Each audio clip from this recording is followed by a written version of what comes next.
Welcome to a Pulp Event podcast, brought to you by the PulpNet, your link to the online world of the pulp magazines, for over 20 years, online at thepulp.net. In this Pulp Event podcast, Anthony Marks, winner of a 2009 Anthony Award, presents Hardboiled and Dangerous, The Many Characters of Erle Stanley Gardner. The talk was recorded on July 28, 2017, at PulpFest 2017 in Pittsburgh, Pennsylvania. Mike Chomko of PulpFest introduces Anthony.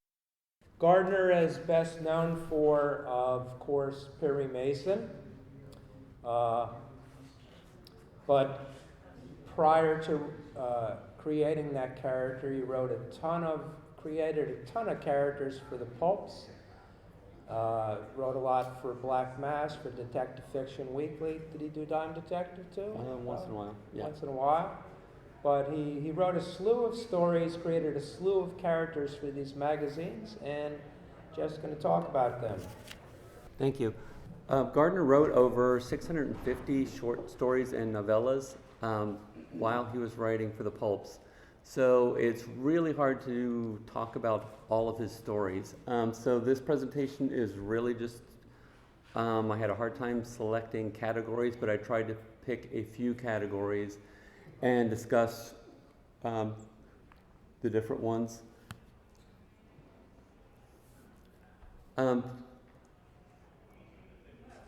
Gardner was a lawyer by trade. He struggled immensely with ADD.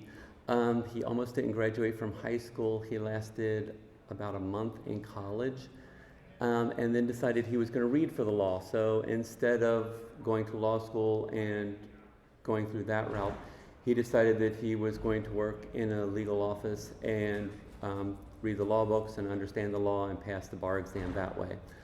Once he did that, he got to be a fairly popular lawyer. He was known for his antics, very much like Perry Mason was, and he had quite a successful practice at it. However, for the most part, that meant that he had to be in the office every day. And for the same person who did not like being in school every day, he hated being in the office every day. And what he did is he decided that he needed to get out of the office. And he started looking at different careers. And he found two in which he thought could be done from virtually anywhere. The first was sales. And he tried sales for a few years. He tried selling automobile parts, this is back in the 1910s, 1920s, so cars are relatively new. He was going around trying to convince people to buy new cars, mostly with their tires, things like that. He would take an automobile and drive it up the steps of the State House. He would do all sorts of stunts like this in order to get people to buy new cars. But there was a recession just around 1918, 1920, and that business went under, and he was back in the law office again. Having tried that, he decided that writing was the way to go, and he was either convinced that he was not going to be like this or did not know about the fact that millions of people write, millions of people don't ever sell a story. He has decided he was going to start writing, and so he set a plan for himself that he was going to do 10,000 words a day. For those of you who know authors, that is a phenomenal amount of work for a month. A lot of people who are authors that I know maybe write 80,000 words a year. So here he was doing 10,000 a week. He was doing approximately in a week what other authors are doing in a year. He put in millions of words before he ever got to his first Perry Mason novel. Unfortunately, at the beginning of his career, many of these stories came back. I don't know if you're familiar with the story or not, but he sent his story into Black Mask that was not very good. One of the editors there thought it would be a big hoot to tell the editor-in-chief that this was going to be their front page, this was going to be their main story for the issue. So he sent it on to the editor-in-chief, who proceeded to rip it apart and tell everything in a long, detailed memo what was wrong with the story. Well, after he had done that, then they came out and said, oh, this is just a joke, da-da-da. Sent the story back. They did not realize that they put that memo inside the story. So Erle received back this detailed memo with everything that was wrong with his story. And this story was actually called The Shrieking Skeleton, which he turned around then, rewrote, and sold to Black Mask. Not quite sure if it was because of the quality or because they were just so hideously embarrassed that they had done this. But in any case, this was one of his first stories that he sold. He had sold a couple of humorous pieces before that, but they were more anecdotal rather than a real story. From that time in the early 1920s until the early 1940s, Gardner continued to write and sell novelettes, novellas, short stories to the pulp magazines. His last story would actually be in 1961, Argosy magazine, which he was doing some other work with, and I'll talk about that a little later, actually asked him to bring back Ed Jenkins, who is one of his most famous characters, and he did that. He brought Ed back 20-some years after he had written his last story about Jenkins. The first type of story that Erle decided to do was the Western miner. Erle loved the desert. One of the reasons he wanted to be out of the office was that he wanted to go into the desert. He wanted to explore. He was fascinated by Baja. Baja, Mexico at that time had not been mapped. It had not been charted. There were large portions of it that were just, when they published a map, said unexplored. And he was fascinated by this. So he was very much into the desert. He was very much into mining. Liked to collect stories about legendary gold mines in the area and things like that. So he thought you should write what you know, and he decided to write these Western miner stories. One of the things he had trouble with, though, is that he was selling them to people in New York. The people in New York had never been out west, and they didn't care if these were true to life or not. They wanted a good story. So he would tell them, but this is true, this has actually happened, and they were like, we don't care. And they would point them to the stories from people who'd never been west of the Mississippi and say, this is what we want to see. And this was a major frustration for him at this point. Erle had a real interesting philosophy about the desert. He felt that the desert made the man. That if you could survive in the desert, you could survive anywhere. That the desert challenged you and you either succeeded or you failed. If you succeeded, you could do anything. If you failed, well, you died and that was the end of you, so you weren't going to have another chance. And so these are the kind of characters that he wrote about in these stories. He actually carried this over into his real life. His mother passed away. His father was in very bad shape. He convinced his father to go out and spend a significant amount of time, a month or so, out in the desert with him. Sadly, the father passed away about a month or so after that, but his contention was that if he had gotten to his father sooner and had more time to spend with his father out in the desert, that his father would have survived his mother's death and would have gone on to have a much longer life than he did. There are a couple characters that he really wrote about. Bob Zane was one of them. Zane, obviously, of course, is the tip of the hat to Zane Grey. He was kind of an odd character in that every story, Bob was a different type of person. He had a different career. He had a different location where he was at. And he was just this character that Gardner selected and said, oh, I have a plot for him, and I'm going to take Zane because he sells, and I'm going to put him in this plot. And so he really there wasn't any kind of arc to the story here. Zane was just whoever Gardner needed him to be at the moment. The other stories that really was our series out of this were the Black Bar stories, which were much more conventional Western stories of the time. So someone who suggested these types of stories to him, this is what he wrote, trying to sell these types of stories. So this was more of a character that was foisted on him by New York than he wanted to write about. The next thing we came up with was the non-Perry lawyers. There are some things that you see about these lawyers. They either tend to be crusaders or shysters. There wasn't any real in-between with his characters who were lawyers. The people that he knew from reading for the bar, reading the law like he did, and passing the bar without going to law school, a lot of them fell into the shyster category. These were some of the people that he hung out with while he was learning the law and while he was developing his career. So these are the types of people that he wrote about, were some of the characters who were like this. Donald Lamb is someone who falls into that. I'm sure all of you are familiar with the Cool Lamb books. Maybe? Yeah. Okay. These of Erle's series that he wrote 3 series. The Cool Lamb books are the most closely aligned with pulp fiction. His pulp stories and the Cool Lamb stories have a lot in common with each other. Characters cuss, the plots are involved, the characters tend to be gangsters, those who are down on their luck, things like that.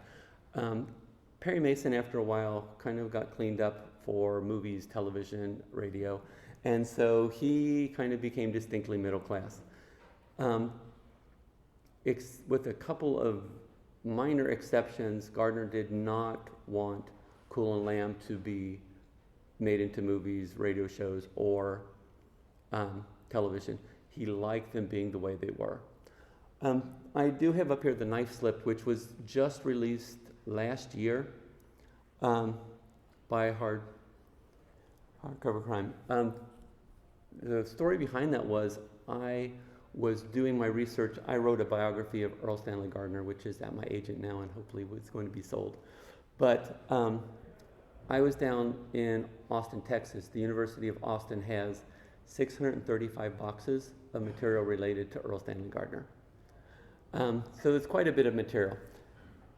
I was very fortunate, and the estate gave me permissions to look at anything that's within that, including the things that have been off limits from the time of Erle's death up until I went to visit the archives. And one of the things I went through and read, there were some materials that had not been cataloged yet.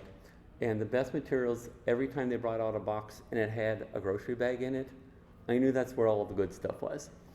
And I opened up a grocery bag, and one of the papers in it is a rejection letter from his editor saying, "You can't publish this book." He said, "There's 2 things that are wrong with it, and it's never going to sell. The first is that it's too raunchy." Well, this was 1939, so I'm thinking, when I was there in 2010, I was like, 2010 raunchy is not going to be 1939 raunchy. It's probably not even going to be PG at this point. And so the other thing was, the editor said this had been the planned second book in the series, and he wanted to see more character development. Character development was not something Gardner was big into. He liked his characters moving. There would be a little bit of character development through the dialogue, through the action, what the characters said and what they thought, but not a lot. So at this point, there had already been, in 2010, there had already been 29 Cool and Lamb books. So I was like, at this point, character development is not really going to be that much of an issue either, because of the fact we've already got to know these characters through 29 books. If we don't know anything about them now, we're not going to know it. And so I talked to the editor-in-chief of Hardcase, and he was very interested in it. I went back to the estate and said, I had asked the librarians, I said, I don't want to see this, because I was down there for a very short amount of time each trip, and if I'd have sat and read the whole book, I would have not gotten anything else done. So I said, I don't want to see the book, and but I just want to know, does it exist? And they went back through their records, and they said, yes, it's in the collection here. And I said, how many pages is it? And they told me, and it was book-length work, and I was very excited about that. So this was actually nominated for an award this year, which is so cool because Erle has been dead since 1970, which I think is probably one of the longest times between a death and an award that there's been out there in the mystery field. Getting back to this, though, there were a bunch of other lawyers that Erle liked to write about. One of the ones was Ken Corning. Ken Corning came out about the same time that the first Perry Mason novel did. Ken was a crusader. He worked in a town called Yorktown. The entire town was corrupt. It had some overtones of Red Harvest in it, that here was someone who was trying to use the law instead of a gun to convert the city into something worth saving. And that was Ken Corning's role. He had Barney, who was some more of a shyster. He had the Pete Wernick series was kind of amusing. Pete is a classically trained lawyer, but Pete is a troubleshooter. They have someone in the law firm who is well connected, except he's an idiot. And so they kind of need a nanny for him. And so Pete takes this job as a classically trained lawyer, but he ends up being more of a nanny for this other lawyer. And so the cases tend to be those where he is going around cleaning up for this other man and solving the case at hand. So it was kind of a twist on, he was a crusader, but he was also something of a shyster too, and the things he had to do in order to clean up were not always on the up and up. We wouldn't have pulp magazines without our loaners. Ed Jenkins was the best known character that Gardner wrote. He was a classic loner, mostly appeared in Black Mask. There was one story that did not, and if anyone here knows why there's one story that did not make it into there, I have no idea why one story out of the entire collection was published in another magazine, but it was. He was a traditional loner. He does develop a relationship with Helen. Gardner set up this huge romance, which Gardner did not do romance. Gardner did male characters and female characters, just said yes or no, sir, and kind of hung around and admired the male characters. He wrote the Helen character. She was supposed to be a Romeo and Juliet type of thing. She was the society person. He was the criminal, and so they were never supposed to get together. Readers and editors were screaming for them to get together. Gardner finally marries them off. He decides to write a story about them living together. The editors hate it, and so the next story Gardner wrote, he killed off Helen. And so that was pretty much how he handled his relationships in mysteries. This ran from 1925 to, as I said, 1961.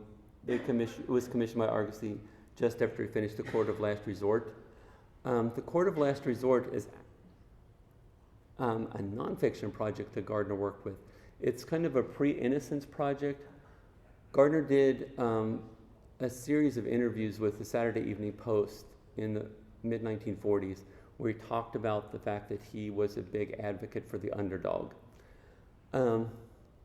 He really wanted this to be about selling Perry Mason to the radio, and he wanted it to be a vehicle for him to get more listeners. And instead what happened was these series of articles were read by these people who were having legal troubles.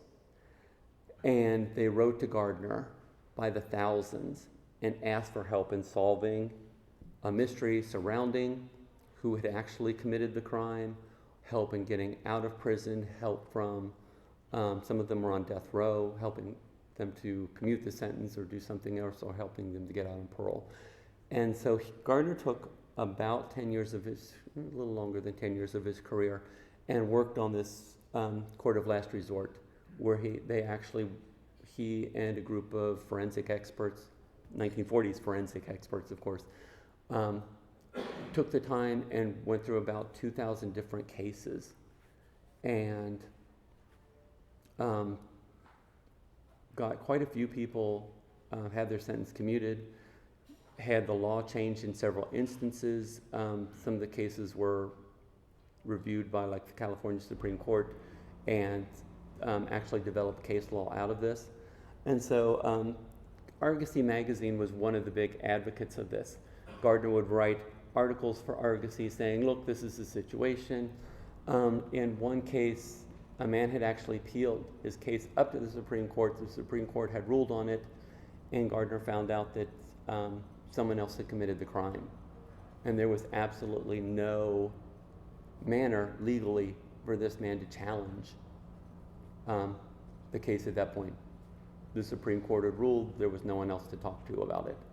And so he wrote articles for Argosy magazine. Argosy was trying to reinvent itself from the 1920s, 30s version of the magazine to a more slick version. And they signed on to this court of last resort where they started publishing these articles by Gardner about some of these cases. And as a result, then Argosy started getting Gardner to write about some of his pulps again. And so this last Ed Jenkins case was one of the ones that was done. Gardner also wrote Speed Dash. Speed Dash was one of the most G-rated pulp characters ever around. He did not cuss, he did not do anything, he never had a pure thought, and in fact, he got his special abilities from the fact that he lived a pure life. And that is how the stories went. And so Gardner, who was a drinker and a cursor and everything else, struggled with these stories immensely because, you know, in his stories, the characters cussed, and if they didn't like it, if editors didn't like it, he was just like, I cuss, characters cuss, people cuss. That's the way it is. And so Speed Dash was one that he tried to upend that and do something different to somewhat awkward results. Patent Leather Kid, there is a collection of all the Patent Leather Kid stories. There are a few collections of some of these. This is all the collected stories of Patent Leather Kid. Some Ed Jenkins stories have appeared too. Carolyn Graff did a number of anthologies in the 80s and 90s where they collected a bunch of the Ed Jenkins stories into collections. And a lot of those are still available used from different people. You can buy those. The last one, and this is something that really Gardner is unfortunately not known for. He had a series of happy-go-lucky criminals. And when you think of Erle Stanley Gardner and you think of his writings, you really do not think of humor. And it's really too bad because Gardner the man had a great sense of humor. He was all about a laugh. He was a storyteller, he was a joke teller. He liked to play practical jokes, all of these things. And especially once he got into the groove with writing the Perry Mason stories, that just did not come out as much as it could have. Bob Crowder was one of the first Gardner series characters, had a great sense of humor, was kind of a happy-go-lucky guy. Paul Pry was another one. He actually was leading kind of a crusade against underworld characters, and he really made it into just one big joke. He didn't take things seriously, he had a good time while he was doing it. He's fighting these mobsters, but yet it's not going to get him down. He's just going to have a good time. And so there was a lot of comedy in some of these that you really open up these stories and they're not what you expect from some of Gardner's work. Lester Leith was the other of two Gardner's major pulp fiction creations, Jenkins being the other one. He wrote 65 shorter works with Leith in them. Only 6 of them have ever been anthologized, which is a shame. Ellery Queen did an Ellery Queen Presents collection of those in 1980, I want to say. The magazine, Ellery Queen Mystery Magazine, had taken them from the pulps, reprinted them in the Mystery Magazine in the 1950s and late 1950s, early 60s. And so those are the only 6 that are ever now anthologized. If you see a Lester Leith story somewhere, it's going to be one of those 6. I can tell you though, one of the things that is happening is, I don't know if many of you are familiar with Crippen and Landru Press. They do single author short story collections in the mystery field. They've done a number of pulp fiction collections. I'm actually going to be the publisher starting next year. And one of the first collections that I'm doing is the Lester Leith collection. So there will be a new collection. There's 8 stories in it. And that'll be coming out sometime early next year from the press. So I am really excited about that. This is probably, of the pulp fiction characters that he wrote about, this is definitely my favorite of his characters. For those of you who aren't familiar, Leith was a criminal. He was a thief. He liked to steal things. The police were onto him. They installed a butler in his house who was actually a policeman. Leith was aware of this. He thought it was a great joke, and so he would still go about his business of stealing from people, and he would involve this butler slash policeman in his cases by telling him what items he needed in order to do this crime. So he might need a ball of string and some candle wax and a newspaper and a monkey. And you would read this story and think, well, what is he going to do with all these things? And by the end of the story, sure enough, he had the jewels or the cash or whatever he had done. The police were stymied as to how this had happened, and he had used every one of those things that he had asked for. So these were just fun stories in that there was a slight mystery involved in them as to how is he going to use this, how is he going to get away with this crime. And yet at the same time, they were just really fun to read. I have some time left, so I thought I would leave it open for questions. I could talk about this all night, so yes. Have the lesser the Ed Jenkins stories, have they been collected? Not as an entire volume. Carolyn Graff did 3 or 4 collections of them in the 80s, 90s time frame, and those are still available. But no, there hasn't been anything since then. They fortunately or unfortunately, they chose some of the very best Ed Jenkins stories, and so then there was less inclination to do more collections because some of the best stories had already been selected. Any more questions? Yeah, I'm sorry. You mentioned that Gardner was concerned about not being in the office much. Right. But he wrote a tremendous amount. So when did he have an opportunity to do all these wonderful things he wanted to do out of the office? When he started while he was still a lawyer and with the 10,000 words a day. So he would come home from hard day's work at the law office or in court or whatever, have dinner with his wife, and then sit down from about 6 p.m. until about 2 a.m. and type. He got 3 hours of sleep a night for the first several years that he was able to do this. At some point, he became more flexible with the schedule. He went to a part-time schedule for a while with the law firm where he was able to travel some. He traveled to China. He traveled to the South Pacific, South Seas. He traveled around through Baja, Southern California, all these different places. But he took a typewriter and a lot of times secretaries with him.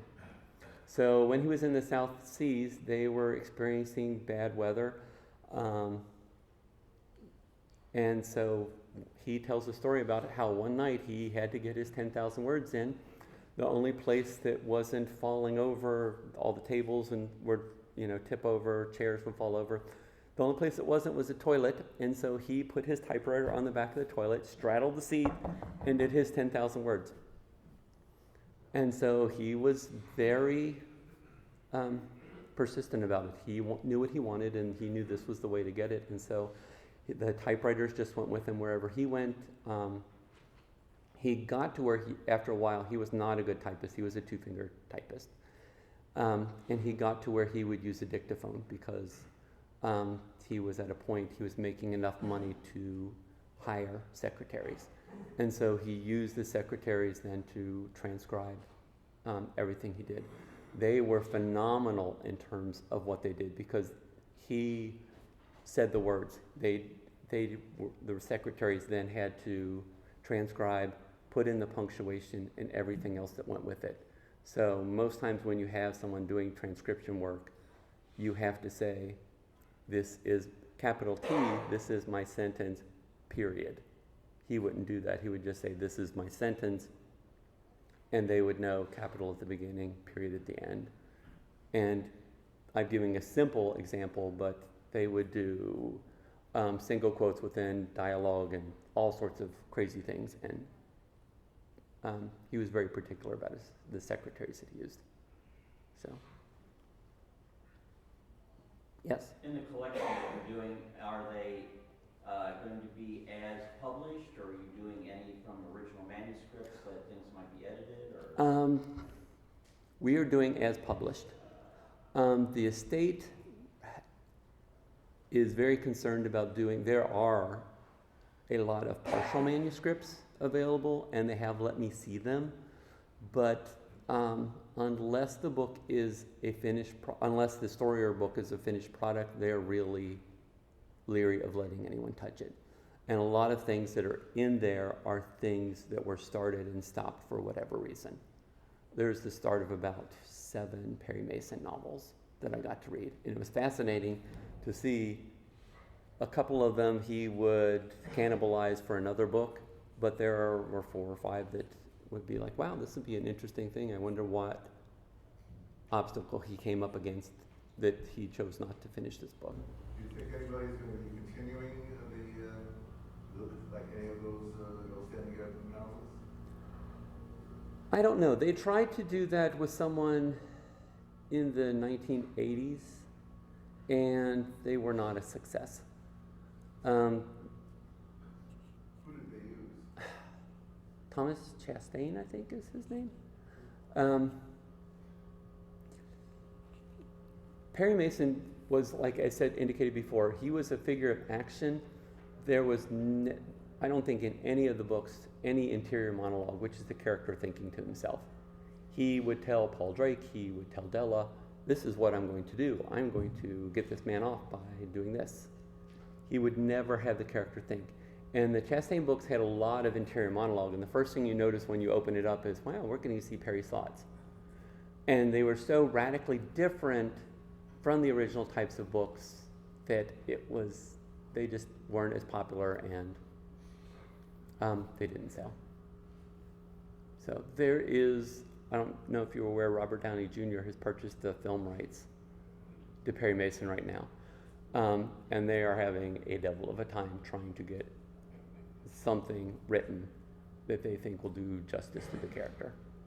So it was going to be a film, then it was going to be an HBO series, and that's kind of on hold now, and I don't know what it's going to be next. But they're trying to do something. But unless that's the way you kind of train yourself to write, it is really hard for someone who's used to talking about what the characters feel and what they're experiencing inside to write Perry Mason, because this is action, this is him talking, and there wasn't really a lot of deep thought. Yeah. I noticed you didn't mention any of the Doug Selby novels, and he was an unusual, wasn't in the Pulps, of course, Right. but he was an unusual character for Gardner because he was a district attorney. Mm-hmm. And Gardner, by his very nature, often fought district attorneys. Yes. Namely, Mr. Burton. And Doug Selby was a far different character. I mean, he was very popular in the paperbacks Yes. in the late 40s and early 50s. And I'll be quite honest, I had to cut some stuff for this to fit the time frame, and Doug Selby has just never been a favorite of mine. So, I think he's the best character Gardner. do you really? I know, I have a lot of friends who say the same thing, and they yell at me and say, you need to read them again. What's that? I have a lot of friends who say the same thing, that's their favorite of the Gardner characters. Well, not the favorite's Perry Mason, but I mean, Well, yeah. Selby's the next favorite. But I am a Cool Lamb guy, so Bertha Cool and Donald Lamb all the way for me. So, yeah. So it's just kind of, Selby was idealistic, and he was Yes. kind of the antithesis of Gardner. I liked a couple of books, and some of them were, but yeah, I just had to cut some things for time's sake. You've been listening to a Pulp Event podcast, brought to you by the PulpNet, your link to the online world of the pulp magazines, for over 20 years. Please visit us online at thepulp.net. Thank you for listening, and keep reading the pulps. The Pulp Event podcast is copyright 2017.